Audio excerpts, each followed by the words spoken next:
আসসালামু রহমতুল্লাহি ওয়া বারাকাতুহু। তুমি সারা কেউ নেই মালিক বলে তারে ডাকবো।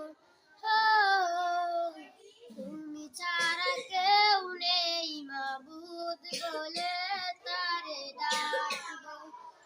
তুমি ছাড়া কেউ নেই ভালোবেসে তার ছবি আঁকবো। তুমি ছাড়া কেউ নেই মালিক বলে তারে ডাকবো। ও, তুমি ছাড়া কেউ নেই মাবুদ বলে তারে ডাকবো। তাই তো সারা